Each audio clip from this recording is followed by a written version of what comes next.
मेहरबानी करके इसे ले जाइए और हमें अकेला छोड़ दीजिए।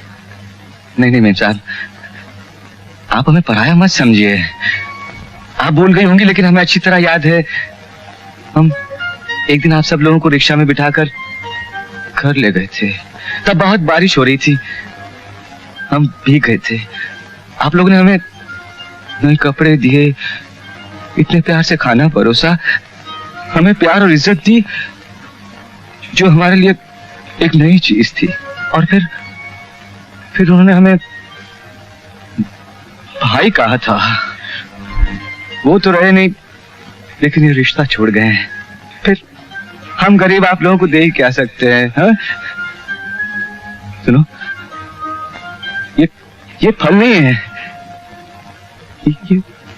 ये प्यार और श्रद्धा के फूल हैं। इसे स्वीकार कर लीजिए, स्वीकार कर लीजिए।